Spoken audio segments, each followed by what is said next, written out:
Morning, it's Joe Waxman, and I'm back with another mini reading. This morning, I would like to look at the chart of Michael Jackson. I'm sure he doesn't need much of an introduction. When I was a kid, he was super popular back in the 80s. And he was always a controversial figure. There was a lot of stuff that a lot of, huge career success, one of the most successful musicians of all time, and a lot of controversy too. So we're going to look at all that. Share my screen.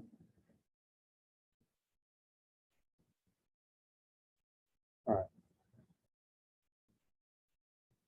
So he was born August 29th, 1958 at 7:33 p.m. in Gary, Indiana. Okay. So first thing is, it's got this huge 6th house stellium, but let's start with the sun. Virgo's sun, it's basically, technically it would be in the 6th house by quadrant, but it's basically conjuncting the descendant. And that makes a lot of sense. That would indicate that, seventh house is the house of relationships, but it's also the house of the world, the masses, basically everyone, right? And with Sun here, this is a perfect position for him to be a superstar, right? Difficult for relationships because it's just too intense.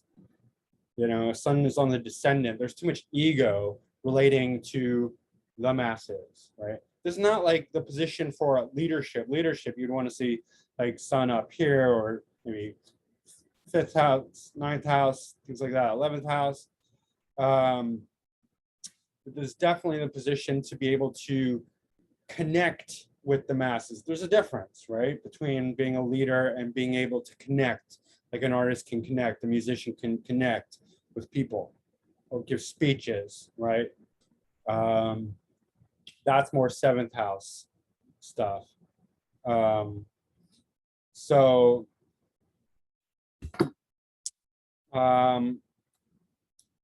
Virgo's the sign of the perfectionist, the Puritan.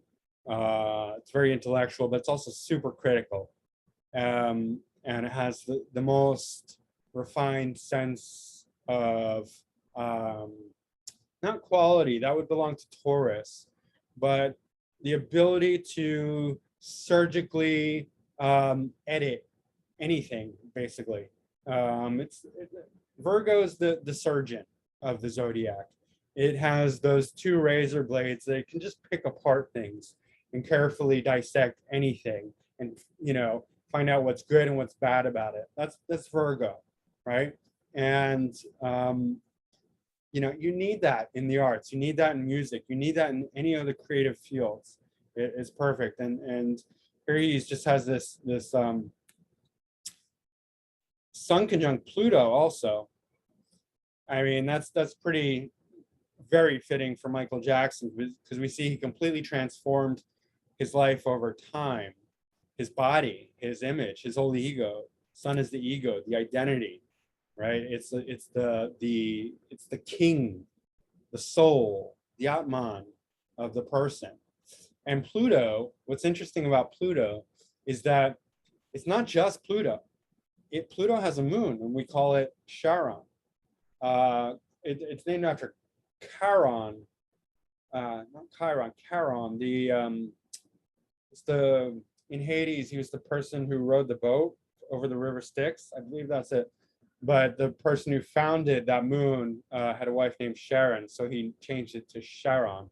So Charon, same spelling, but he changed the pronunciation. Anyway, we call it Charon because of that, but it's Charon, I guess.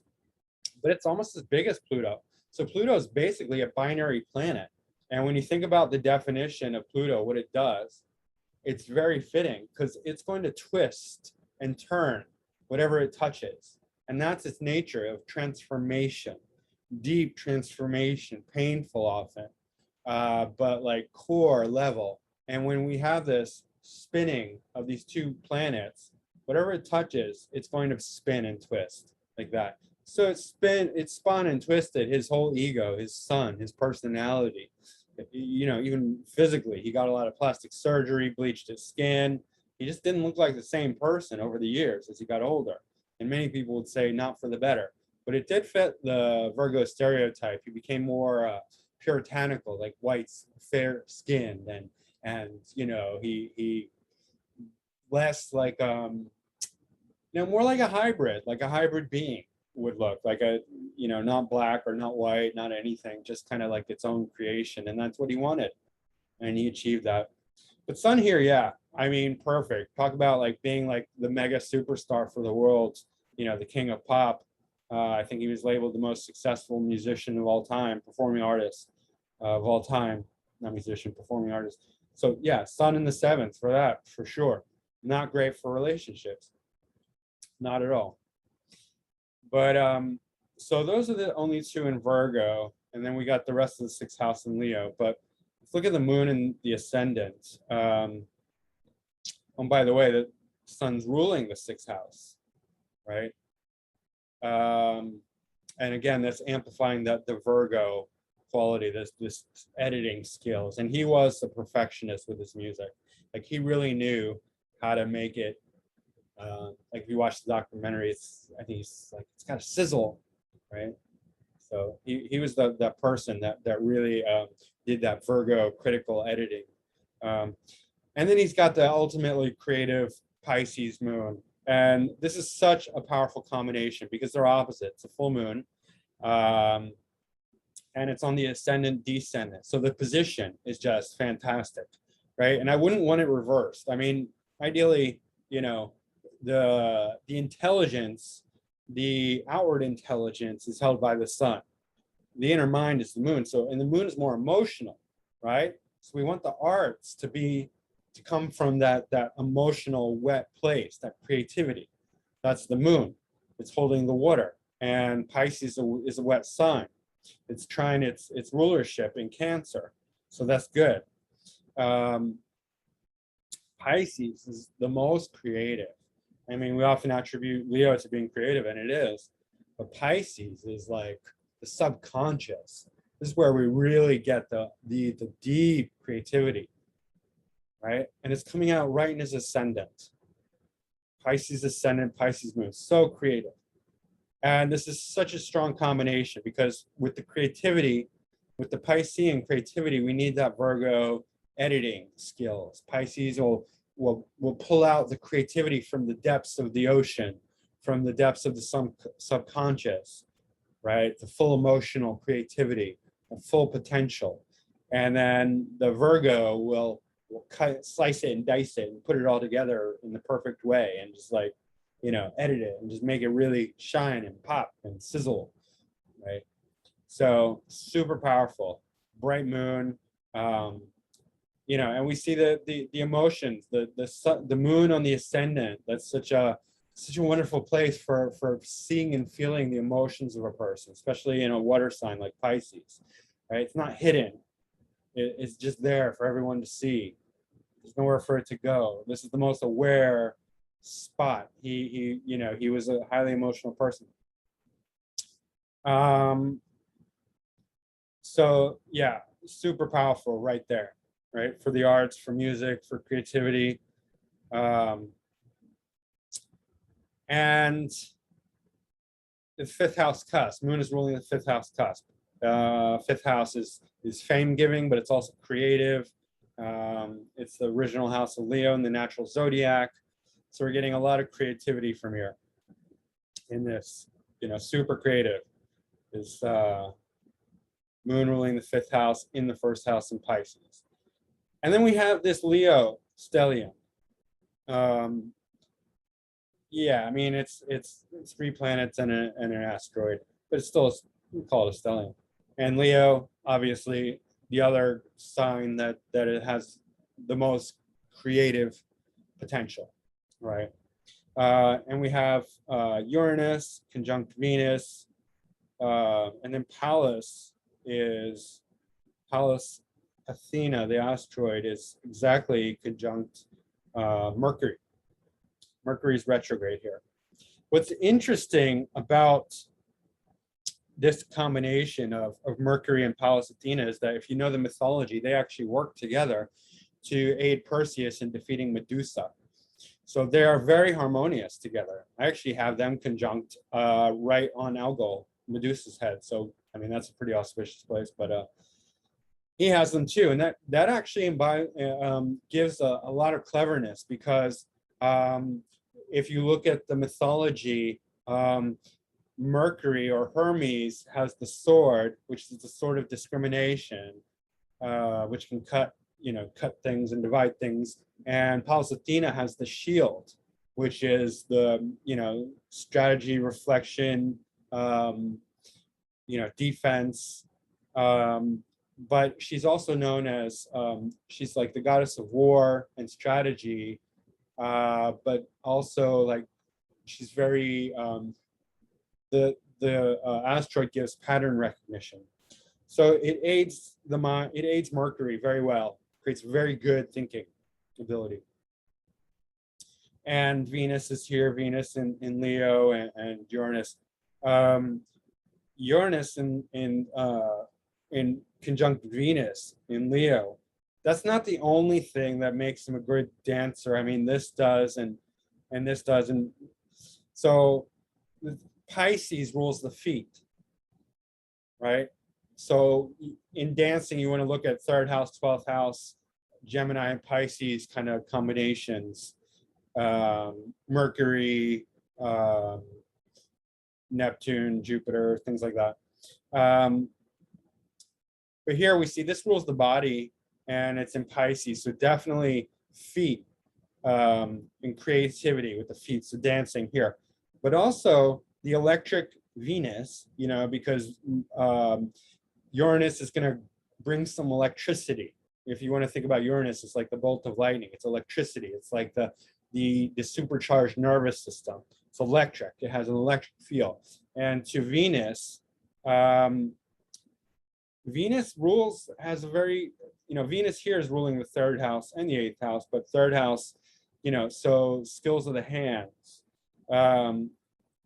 So it's making these electric kind of, it's adding to his ability to move in very original, unique ways. And Venus is beauty, Leo's creativity, and Uranus is aiding in all that.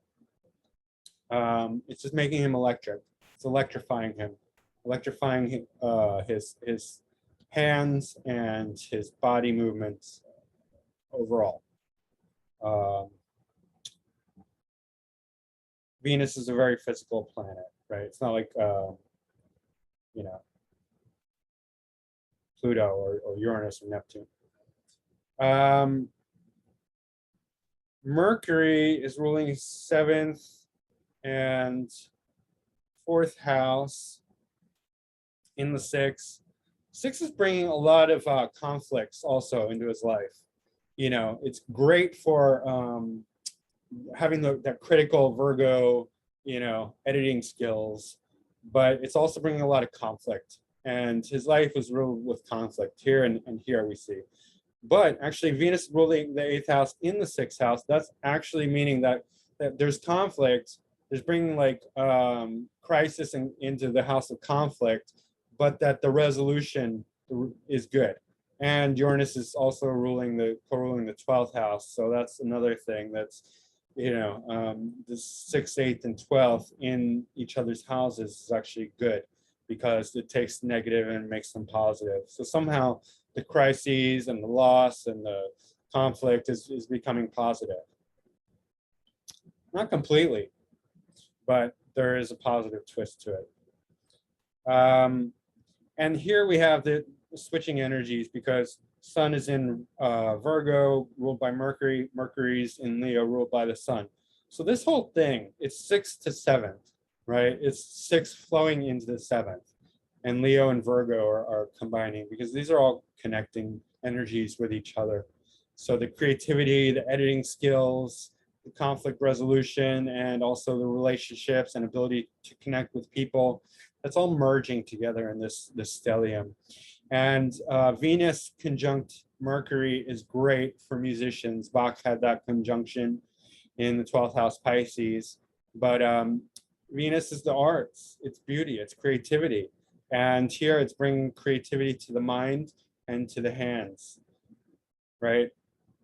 Virgo, Mercury rules the hands, but Venus here is ruling the third house, is skills and communication and expression, right? The ability to express. And we have South Node in Aries in the second house. That points to his voice, his singing ability. South Node shows skills. Right from the beginning, we knew he had a great voice, great musical ability, great dancing ability. But second house is just about voice. Not just, but it's about other things too. But in relation to this, it's not about dancing. But here we see skills in singing. And the second lord is in the third house. So that's really good because it's also in Taurus. So Taurus is rules, the vocal cords as well as the second house. So here we're seeing the voice is coming into the house of skills, right? So very skilled vocalist. Third house is the house of communication, of expression, of skills of the hands, of skilled expression. Friends, neighbors, short distance travel as well. But here this is what makes him a really good vocalist. Second Lord Mars in third house, Taurus. Taurus is the vocal cords. Mars is squaring his Venus and Mercury and Chiron in a T-square here. Here we see a lot of the tension and anger. He wasn't like the most angry person because, Mars in Taurus is a bit subdued when it comes to anger. It takes a lot to get them angry, but they can get angry. And when they do get angry, they get very angry. And we see that, like, in his songs, Bad and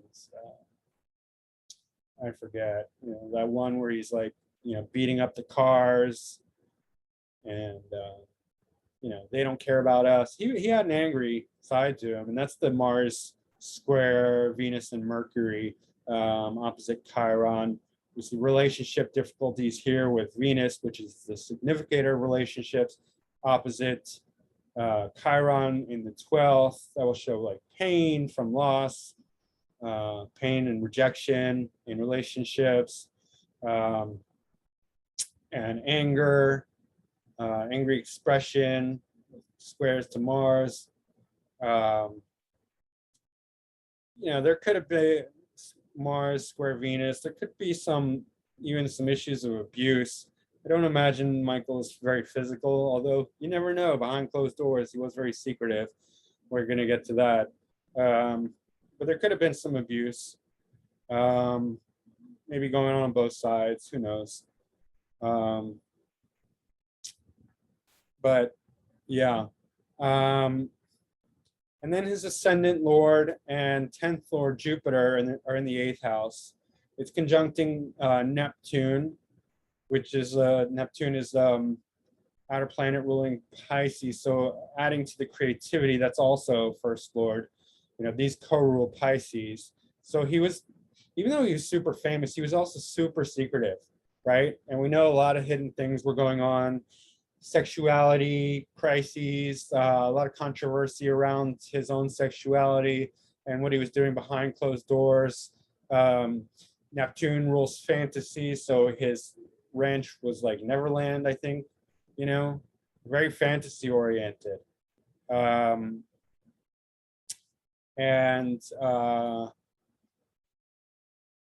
Jupiter, though, is abundance and it's a great benefic, so somewhat protected things from being overly bad because first lord in 8th house is not considered to be very good, but if it's Jupiter, it's not going to be as bad.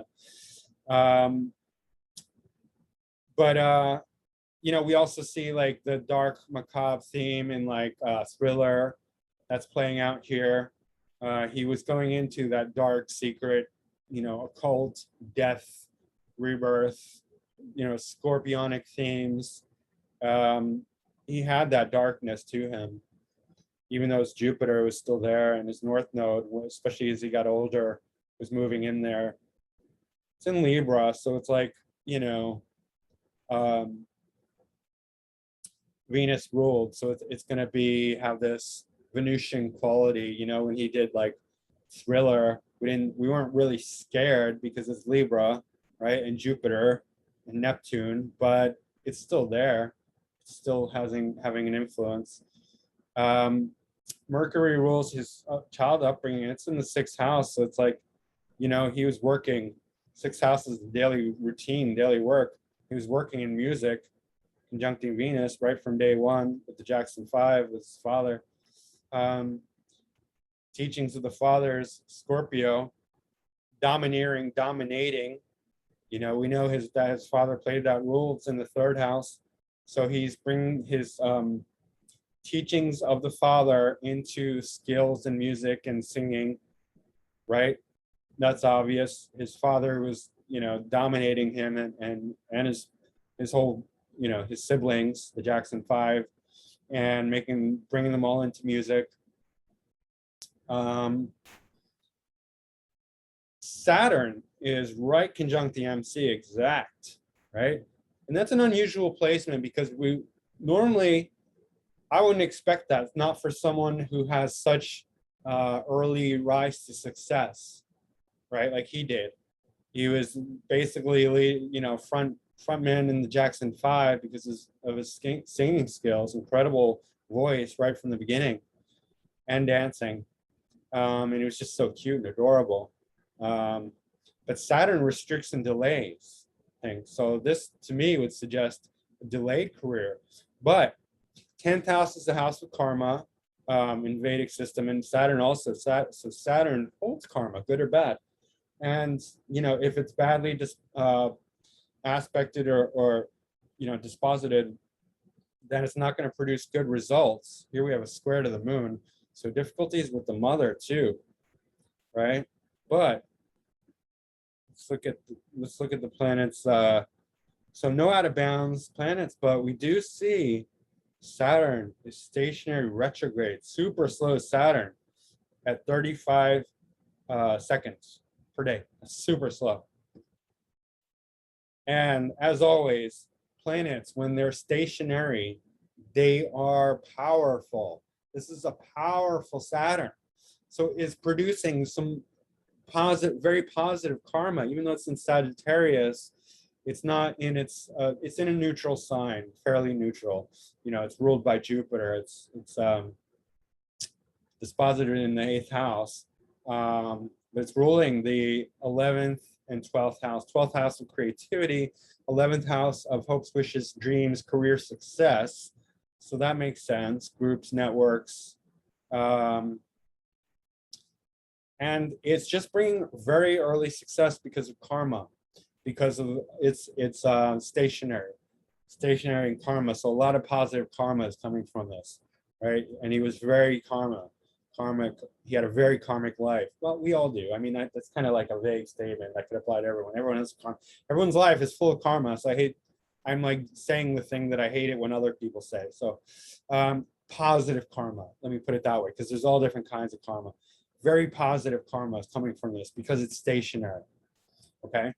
And 8th house, because career and self, ascendant lord, is in the 8th house. 8th house is also the house of inheritance. So he basically inherited from his father, because his father created the Jackson 5. I mean, yeah, his kids had talent, but it was Joe Jackson, the father, who created all that. And out of the Jackson 5, they were successful. It wasn't Michael Jackson who did it alone. It was all his siblings that did it together. Out of all of them, he inherited the whole fortune, right? He inherited from his father and he inherited from his siblings. And 8th house is the house of inheritance. He was the one who walked out of the Jackson 5 with instant career success. Was it Off the Wall? I think that's the one. They're out of Jackson 5 that was like instant success for Michael Jackson. I can't remember. But yeah, that's the inheritance, the Jupiter, the great benefic. bring instant success. So he is just having tons of karmic, you know, goodies and success right from day one. But also, you know, 8th house, 6th house, 12th house, he had a lot of troubles, and there was constant, you know, conflict with throughout his career that, you know, didn't well, ultimately it did end badly, because we have North Node and Jupiter here, and he ascended Lord, but he died. We know that. But a lot of it he got away with. A lot of it he got away with pretty much untarnished. By the way, we get a nice sextile from Jupiter to Mercury.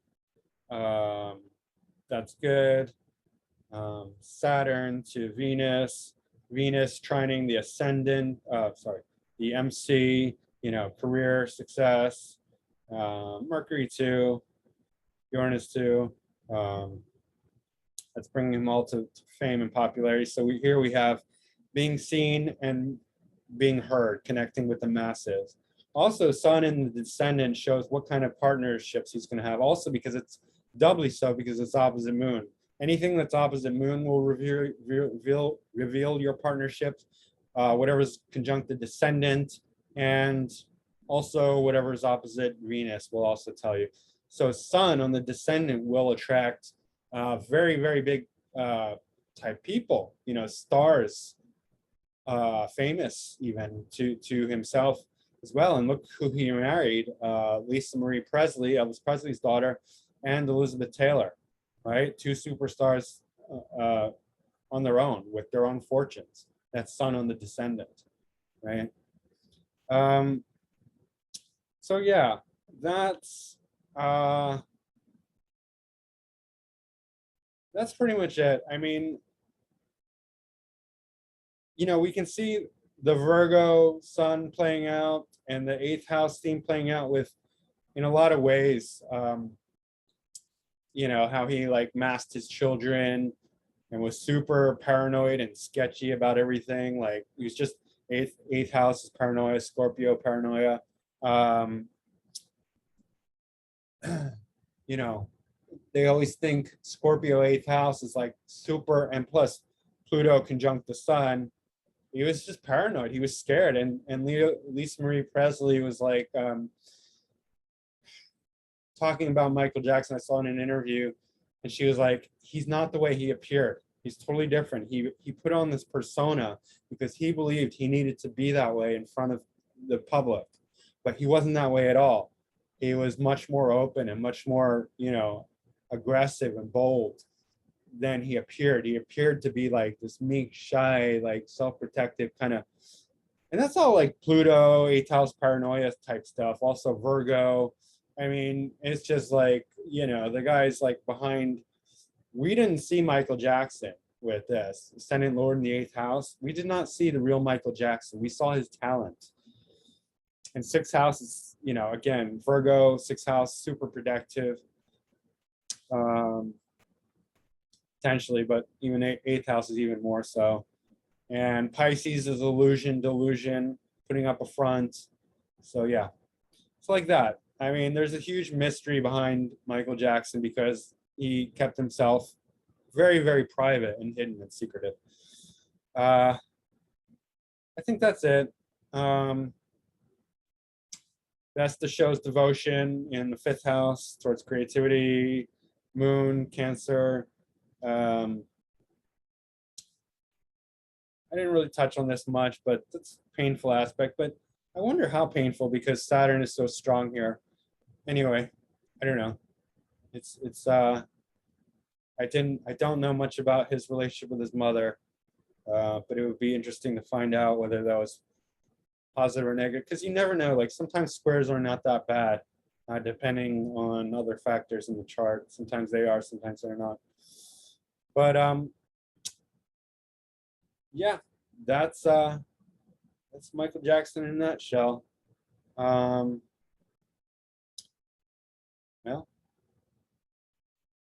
I'll be back with another video. Go to my website, macroastrology.com, to book a reading. And don't forget to like, subscribe, share. And thanks for watching. Bye.